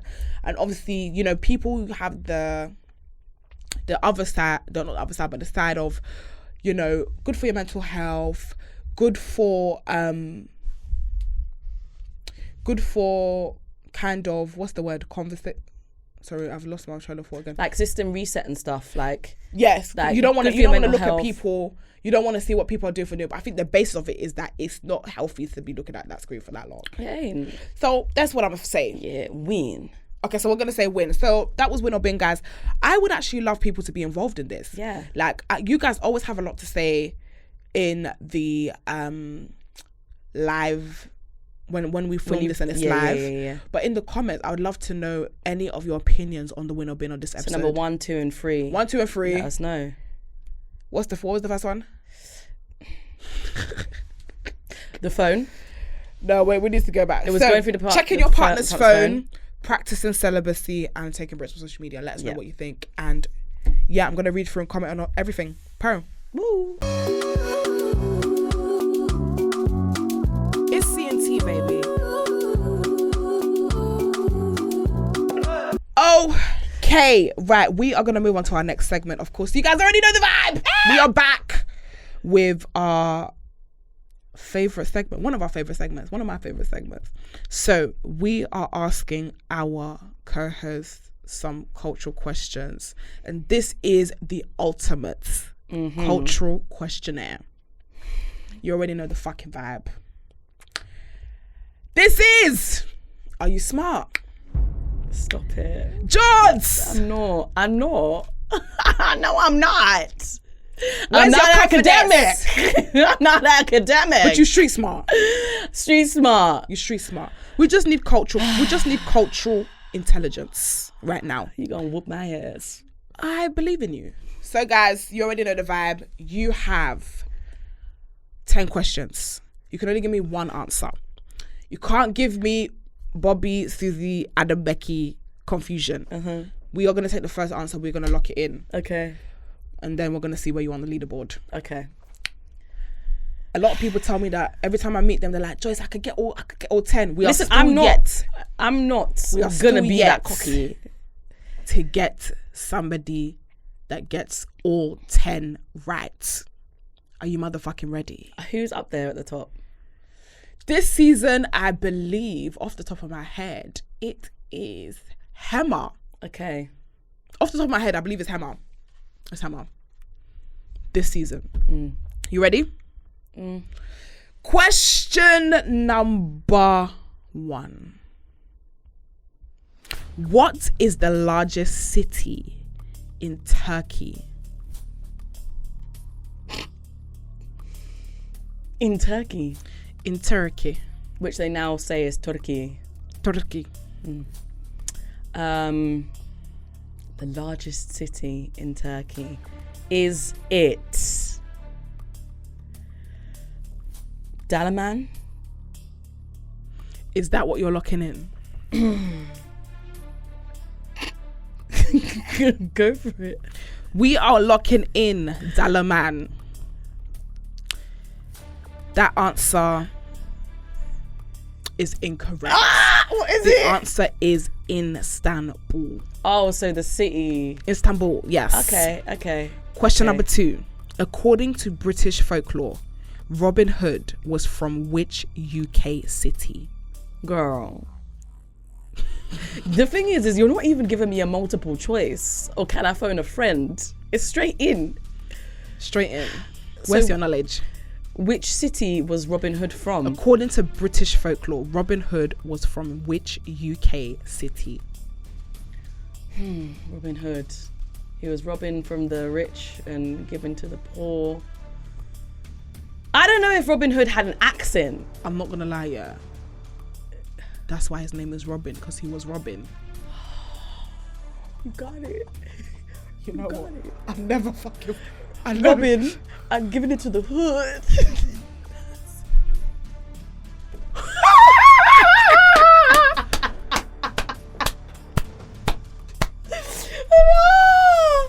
Revelations. explanation. That has fucking spun me. I don't know. Okay, a city. I don't know. Let's just go London. We're locking in London. Mm-hmm. Right. Jourdss says London. That is incorrect. The answer is Nottingham. Okay. Question number 3. Name the breakout song of the American music group Black Eyed Peas. Where is the love? Are you locking that We gonna like in? that. That was a very confident answer. Yeah. That is correct. Thank you very much. It is Where's the Love, At released least I got in one. 2003. Question number 4. What breed of dog is commonly associated with Queen Elizabeth II? A corgi. Are we locking in corgi? I think so, yes. Yes. Okay. We're locking in corgi.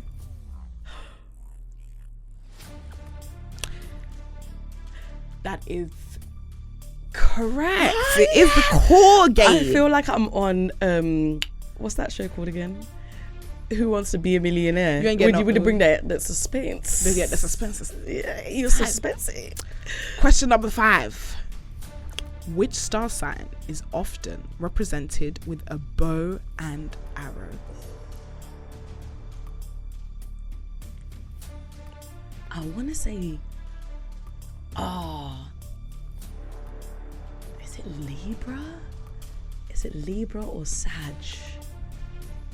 I'm gonna say Libra. Are we locking in Libra? We're gonna lock. No. Right, she's locked in Libra, and that is incorrect. It's Sagittarius. Damn! Damn! It was in the mix. It was in the mix. You didn't mix it up though. You left it because you can't understand. It's Sagittarius. Question number 6. Okay. What other country besides the US uses the US dollar as its official currency? A. Ecuador. B. Canada. C. Mexico. As its official currency. Yep. So, and it was either Ecuador, Canada, or Mexico. Yes. So you're given 2 South Americans, and then Canada. I think they use the Canadian dollar.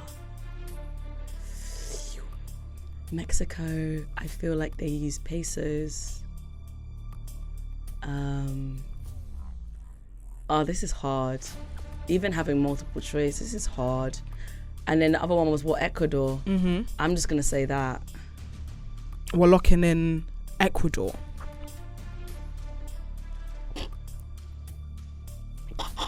Stop giving it.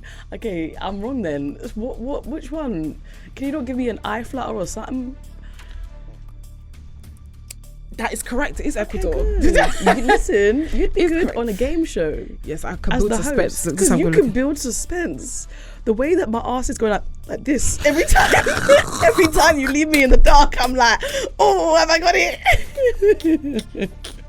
Question number 7.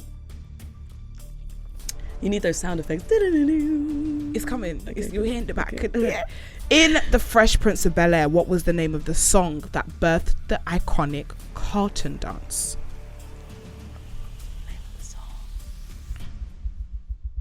You got me. I know the dance, but I can't remember the song name. The dance.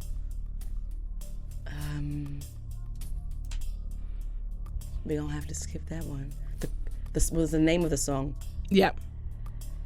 I just always knew it as the Carlton dance, but I know that ain't the name of the damn song. So we don't skip. Okay, we've got no answer. The answer is Tom Jones. It's not unusual. It's not unusual to be loved by anyone. It's not Sir Tom unusual Jones. to be loved by anyone. Oh, man. Yep. Question number 8. Orange juice and sparkling wine make what morning alcoholic drink? Mimosa. Are you locking in Mimosa? Easy peasy, that was correct. It was Mimosa. Easy peasy, guys, if you got that. Love that on a holiday. We love a good Mimosa. Or at the airport on your way. We love a good Mimosa. Okay, question number 9. Which of the following record labels featured famous artists such as Snoop Dogg, Dr. Dre, and Tupac? A. Def Jam, B. Defo Records, C. Rockefellers. Say the artist Tupac, Snoop Dogg, Dr. Dre. And the middle one was? We have A. Def Jam, B. Defo Records, C. Rockefeller. Defo. Are you locking in Def Row? We've locked in Def Row. And that is correct. It is Defo Records. Defo Records, you can breathe. I can breathe. You can breathe. Woo! I like, there's one more. Okay. Question number 10. What flower typically marks a period of remembrance in the UK? The poppy. Are you locking in the poppy? Yes, we wear it in November. That is correct. Woo! It is poppies. You have people honestly questioning their own answers with the suspense that you create. Girl. I think you did pretty good. You have got at the end of that round of Are You Smart? You got 6 out of 10. Okay, that's not above bad. average. Okay, above average by 1. Well, there's some people that got 4. Okay. Some people just struggle. Mediocre. I'm meaty. Well done. You have got 6 out of 10. That's not bad. Gotta put you on the leaderboard here. I'm not sure who you're with, but you're with someone, Sha. Okay. There you go. Girl. Guys, I think you did a good job. Yeah, I surprised myself. I was expecting, 3 air chop knuckle, man. Yeah. Air chop knuckle.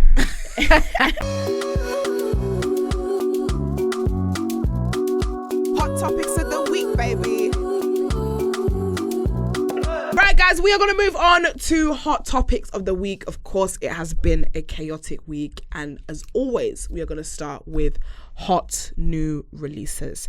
So Stormzy returned to Instagram and Twitter to announce his 3rd album, This Is What I Mean, which is out on November 25th and is available to pre-order now. First of all, I love Stormzy. I'm glad he's been back from his 2-year hiatus off the internet. How are you feeling about the new album? I'm excited. Yeah. Listen, you always know that when Stormzy brings it, he's gonna bring it. Yeah. With an ang. He's gonna bring that thing. He's gonna bring that thing. He's just great at what he does. Do you know what I mean? He's just really, really good. I'm really excited. Yeah. He dropped a single called Hide and Seek. And when this album comes, he's gonna bring his A game. I love it. I love that he stayed true to himself. The song that he dropped now, I really, really enjoyed it. I haven't watched the video yet. There's a video that's come out which I'm gonna watch. Yeah. But I've heard the song. Yeah. And it's honestly, I really, really enjoyed it. I just love him as a person, yeah. How his music has evolved, how his character has evolved.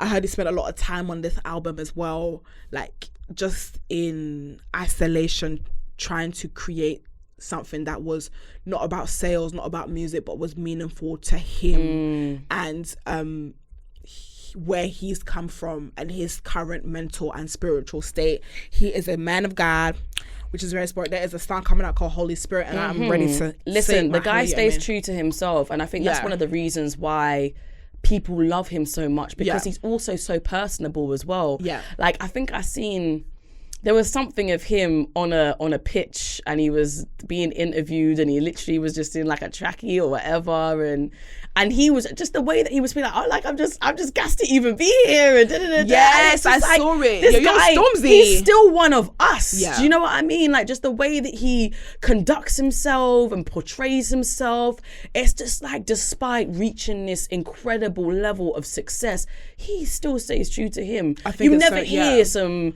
some next stuff about Stormzy, you always, do you know what I mean? It's always a good vibe when it comes to him. I think it's him as a character. He's always reminded us that he's human. He's one of us. He's for the people always.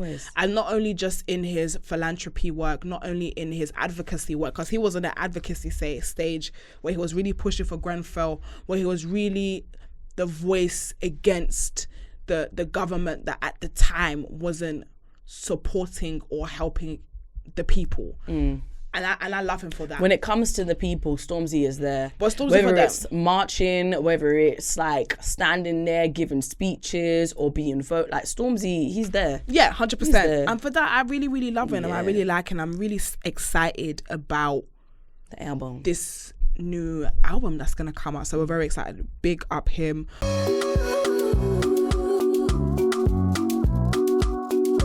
It's C&T, baby. So guys, we are going to move on to hot topics of the week. We have got the meat of things here, and we're going to start by something that is very trigger warning.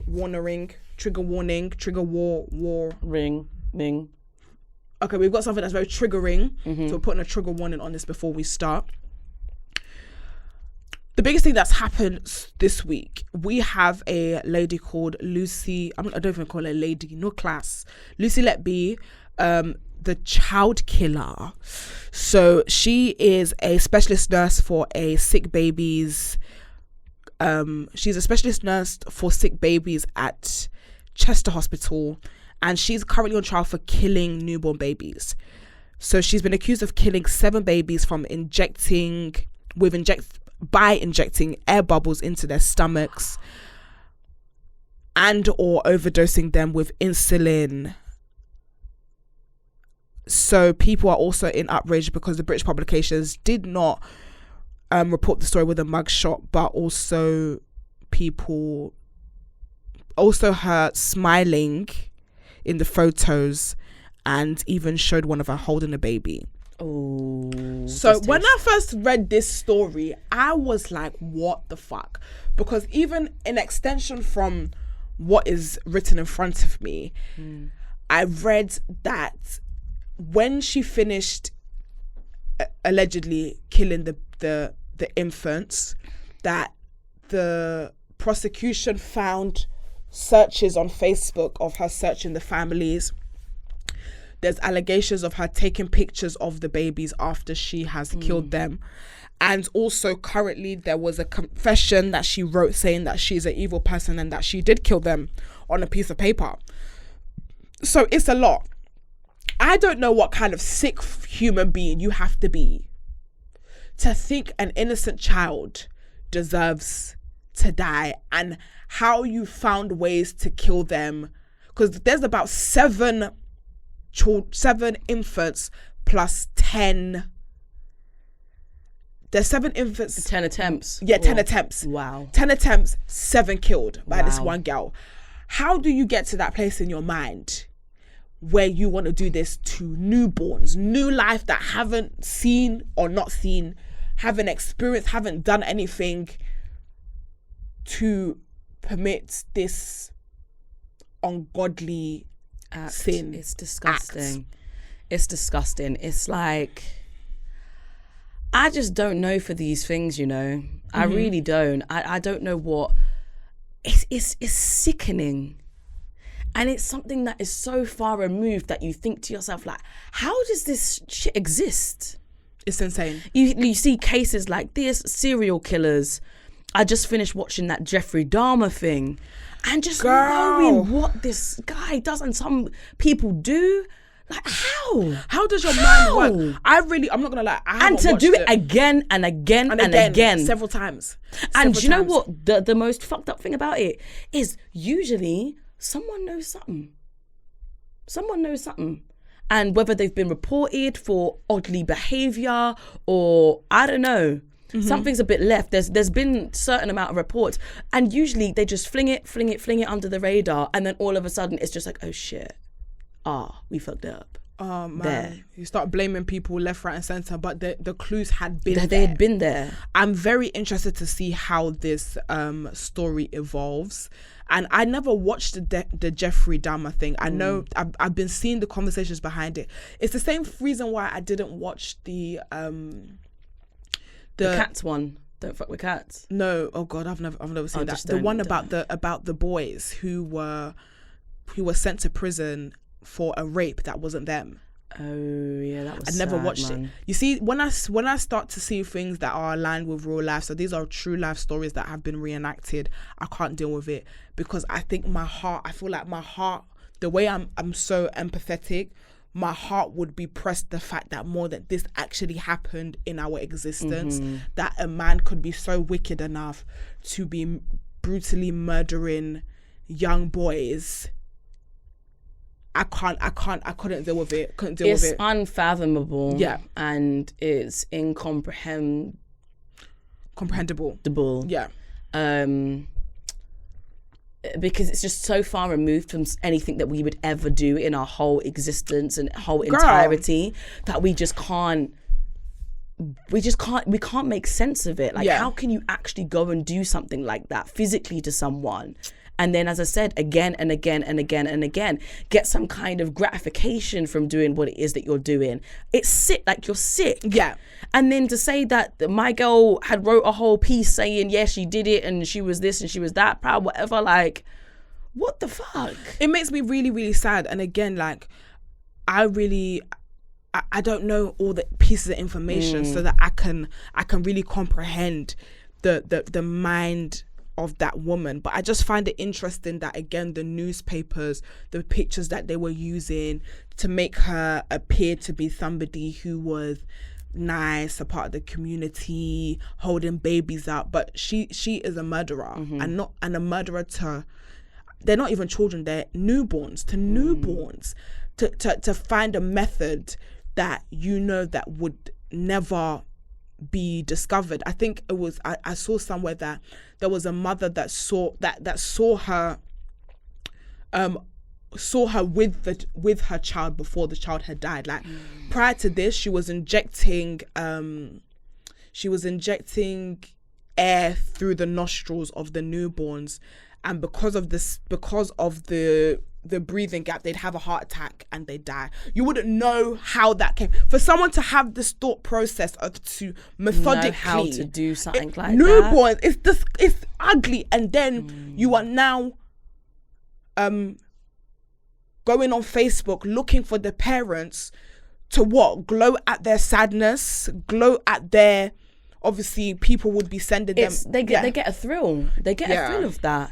They see the posts coming up and whatever, and it turns them on. It gives them some kind of like gratification. It's so sickening. I'll never understand the mind of people. But then there's this whole thing as well of like, a lot of people feel like, Netflix, Amazon, all these big companies, on TV, etc. They shouldn't be making documentary and series about the actual like killers, like because there's some sick people that then start writing to these people in jail. Oh yeah. So going back to what you were saying about the Dahmer situation, it really blew up the story, and people started fetishizing him, sending him letters. The families of the victims were not happy that the series came out, and especially the question is, does the family even get money off this? Do they even want money off this, to be fair? But it's that kind of stuff where it's like, why are we highlighting these type of things in our world? Why are we trying to normalize this chaos? It's not normal. And I feel like the more we're being exposed to these stories, the more the next time something like this happens, we're just going to be like, well, man. It shouldn't be normalized. It shouldn't. Like, I watched the first episode and I had nightmares. And I'm definitely watching I was just like, I have to watch this during the day, and so I didn't like bang out the series, because I was just like, this isn't a series that I can sit there and watch one episode after another, because it's a lot on the heart. And knowing that it was actually a real thing, it was a real occurrence, and in your mind you're just like, why is this happening, this, that, and the other. Like, I feel like when you watch stuff like that, you leave watching it a little bit fucked up. You do. In your head. Yeah. Even when I watched Don't Fuck With Cats and the guy was locking the cats up in and putting them in and doing this and that to the cats to kill them before he then went on to humans. Again, same thing. Like I started having nightmares. I was walking back home from the station after work one day, and I was like looking over my shoulder and just being super paranoid and scared. And it's crazy. Like you get into these frenzies and this mentality from watching something that is so morbid. Yeah. I feel like people need to be very aware of the kind of content what they're that they're consuming. That's why I don't watch horror. I don't watch when anything is borderline horror. I stay far away from it because people don't know subconsciously what these things are doing to you and what is conditioning you to do or believe. We're not saying that this is going to make you go and kill someone, but do you know, for some people, they get inspired. Yeah, and they go, "Oh, I saw." When they're going into police custody and they're being questioned and interviewed, they go, "Oh, well, I saw this Netflix thing and it inspired me or gave me the idea to go off and do da-da-da-da." It's crazy. I don't know, it's really, really sad. But yeah, again, like for that woman that was killing babies, God is gonna fucking deal with you. The police is gonna deal with you. I want that hurt girl locked up. Like honestly, I was so disgusted in that story, and I'm like, but I'm very interested at the same time to kind of understand what the thought process was behind it and how somebody can get to that, just in terms of like a psychological instance as to what was your mind when you did that shit. But yeah, sickening. Yeah, please guys, look after yourself. Make sure you're conscious of what you're consuming on the internet, because right now everyone is just spewing, everyone's just trying to do negativity, and when you're watching those stuff, it's not good. It's not good for the soul. If you ask me, it's not good for the soul. And then even when you see people on social media mocking it and like making a joke, but that's the thing. That's what happens. Like you start normalizing it. You're bantering real life, like people. Like, and imagine you're one of the family, friends, whatever, like, and going on social media and seeing people rip the piss out of certain scenes and reenacting being in the room with Jeffrey Dahmer before he died. Like, we don't need to do that. We don't need to. Let's not toy with death. Let's not make a morbid death. People about real that. Life. Exactly. No, let's not. Right. Let's move on to our tweet of the week. So, a man exposed himself after saying body count matters to him because the less experience a woman has, the less comparison she will have against him and other men. He obviously got cooked into oblivion and has deleted the tweet since, but thank God you got that. The screenshots are forever. They there. Screenshots are forever. They're there. Never forget. Screenshots are forever. Never forget. It was a quote tweet from Aloni asking her female followers if they could settle for a perfect partner who is okay to have sex with, but has had better experience somewhere else. Oh, I've seen that, yeah. For some reason, my research has put, before anyone starts crying about the topic, it was trending, therefore we are talking about it. So we're going to do that. That's what we're going to do. So, it makes sense as to why his reasoning behind him wanting a woman with less body count makes sense to him. You basically have realized as a man that your penis is kind of small. Yeah. You're not thrusting in the way you should thrust. You need to thrust. Yeah. He's probably doing Duracell bunny. You're giving people the best 5 seconds of their life. Come game shit. What's it called? What do they call it? Pull out game pants. Yes. So of course you're gonna choose a woman that can't compare your shit dick. It's coming out of insecurity. But my man don't want to be compared because his dick game is weak. Your dick game is weak. But you know what? Yeah, that is. Do you know what? I kind of hear it. Do you know what? Yeah, I'm sure that has been the reason for why a lot of men are talking about body counts and things like that. Big up him for saying it with his chest. A lot of guys are still hiding under the, oh, I like my woman clean. I don't want to know that anyone has touched her. I don't want this. I don't want a girl to be a hoe. The reality is that when you give that five strokes and your leg is shaking, those five strokes in, and your leg and I'm done. 5 and done. You don't want the girl out. to not know that there are a man that's not coming until you come. You know them ones there. It is just it's insecurity. insecurity. That's all it is. Body count shit. I'm not here for it. I'm sorry. Honestly, why is it? This is the thing. Why is this still a conversation? Why is it still a subject? Who gives a fuck? Who gives a fuck? If I am sleeping with you and we're doing a thing, that's all that matters. Honestly, that literally, I'm telling you, the conversation about the body count is all about men's ego. It is about men's ego. Honestly, because the thing is, the conversation always spins me because it's normal. The men have got to the point where they've normalized having sex with multiple people. When I mean multiple people, a man can have 1,000 bitches. It's okay. A woman has sex with 5 people. It's a problem. And it was so bad back in the day that we were all lying and saying, body count free, body count free, body count free, body count free. That free was like that J. Cole lyric. Free was the magic number. Only fucked with 4 or 5. So you gotta multiply by 3. We were lying. We were lying with the skin of our teeth. We spent all uni saying free. That free was the magic number. My friend actually said this to me recently. She was just like, my partner said one day soon and she's been with him for like nearly 2 years now. She was like, he's told me that soon he's gonna ask what her body count. She was like to me, what do you think is a decent number? And this is the girl, she's 27. She was like, and she was trying to say to me like, where should I go? She was like, I think I can't say 4 because it's too low, so I'm thinking to maybe go for a 7.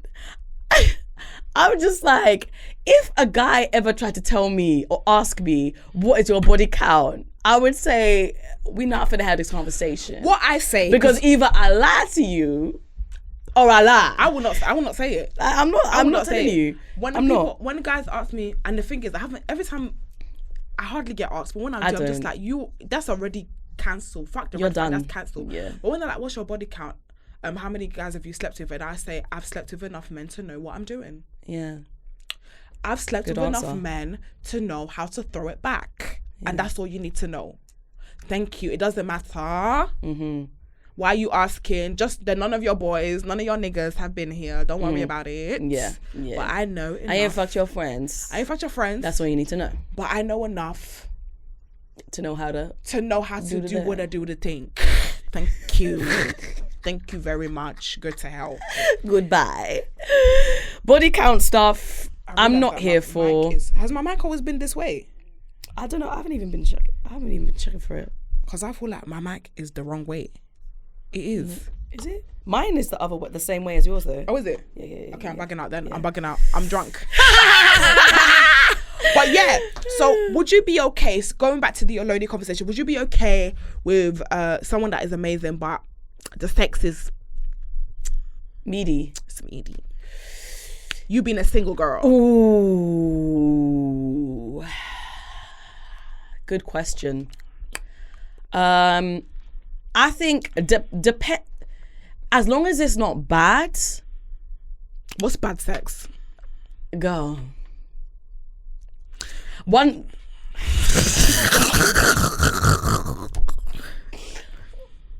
time I had a guy that lay on top of me and like put his arms down like this and just went like, say swear down, like, you know, the in-betweeners. That's what I always think. That is so bad. Like a Duracell bunny when like this.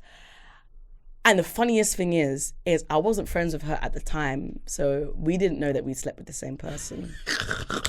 And then when we became friends and we were chatting about who we know, he came up and we were just like, yeah, I've been there. She was like, yeah, me too. And then we said, damn. We was like, damn, that sex. And honestly, it was not it. You having a bad CV. Yeah. Oh, so bad. Yeah, so I've had that before.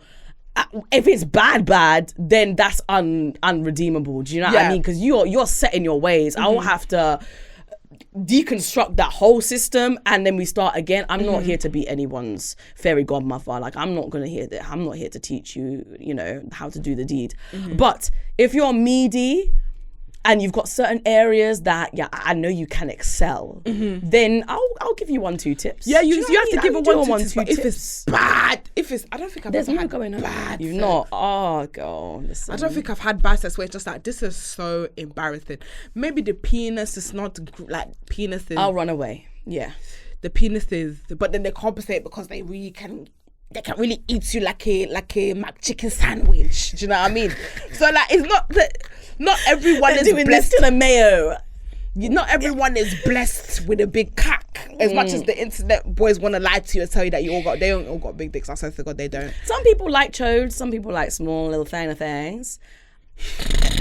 I had one small little thing, and I said, Never what we're not again. gonna do is this. I left. I was like, no. I said no. I think I've had like maybe 2 penises. That were Yeah, just but like, some people love it, and that's, do you know what I mean? That's their who bag. loves small penis? Come on, this. Do you know what? Listen, we're not gonna offend. Yeah, What we're not gonna do is if you've got a offend. small penis, somebody loves you. Yeah. It's Somebody just not loves me. you. It's just not me. But someone loves you out there. You get me? Listen.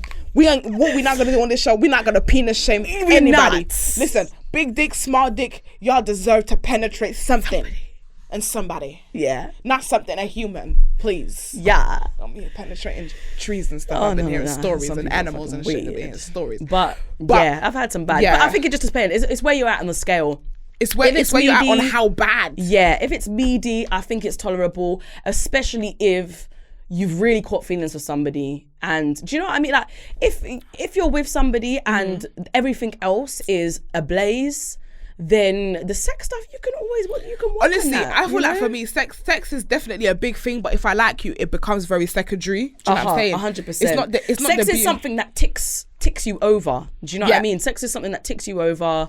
But I suppose, again, it all just depends on who you are. Are you a sexual being? Are you somebody that's just more like intimate in terms of like affection and love and words of affirmation? I think it really just depends on the individual. But yeah, I think if you love somebody enough, then you can play around with the sex. Somebody tweeted, "This is what they meant by men will embarrass you. His girl was probably minding her business and suffering in silence. Now he got her girl sending her links to sex toys in the group chat. Like, hope this helped, babe." But honestly, no one asked him. I feel like I feel like the more experiences you have, the more you start to realize how other men were shit. Because I remember my first time. I always say it. My first time of receiving cack, I thought, wow, this is a thing, bruv. Yeah. When I started having when you have the Cadbury celebration box, you start with Milky Way. Then you now see Maltesers. And then you have the Bounty. Snickers. And then you got and you're like, wow. Yeah. And then you're looking at Milky Way and you're like,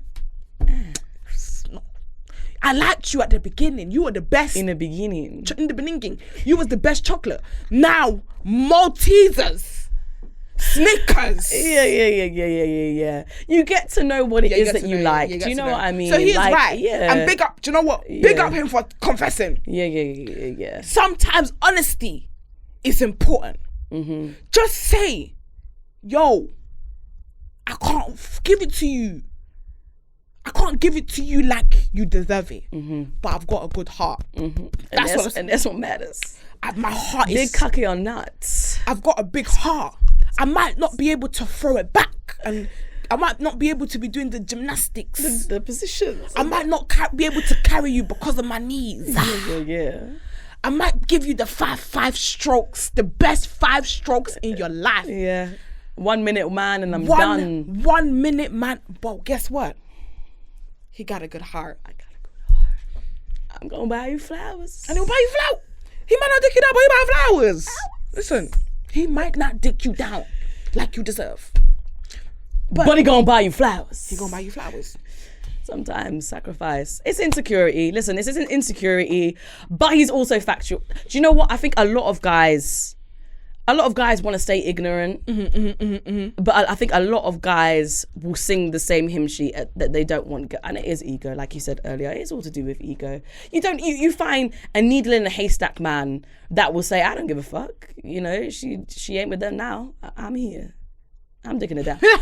But maybe it's the guys that are that confident within themselves of knowing, you know, who they are. And then like the feminist guys as well. They're like, I don't give a fuck. Can I just say the feminist guys actually... What, you love them or they give you the ick? I love them. Okay, good. Yeah. They're the ones that listen. If the feminist guys be dicking down, they dick with love because they love you. They forget you as a person. They love you as a woman. I'm trying to make you come. You come in the night. Don't worry about me, honey. Nah, all my days. It's true. I don't want it, guys. You see, it's true. You see those feminists. You see them feminist boys. Those boys that are feminists. They will dick you down like they love you. No, they're not just dicking you. They dicking the whole female generation on your behalf. They're like, you. This is what you deserve. This is what you deserve. This is what you and the female generation deserve collectively. But anyways, guys, we have to close it there. Time has gone. But thank you so much. That was a very chaotic conversation. But guys, thank you so much for listening. Jourdss, how do we find you on the internet, man? At Jourds, Jourds with an underscore. Don't forget the underscore. Don't forget the underscore. On Instagram, on TikTok, Twitter. I don't really use everything. And guys, thank you again for coming with me, for rocking with me. I love you guys so much. My community, you know already, the fucking bad boys, the girls, the vibe. You always bring the vibe. I love you. As you can tell, I've been drinking. I'm drunk. But we come again next week. We come again. And we go again next week with another bad boy or bad girl. With that being said, we motherfucking out. Thank you for listening. Baby. We out. Thank you.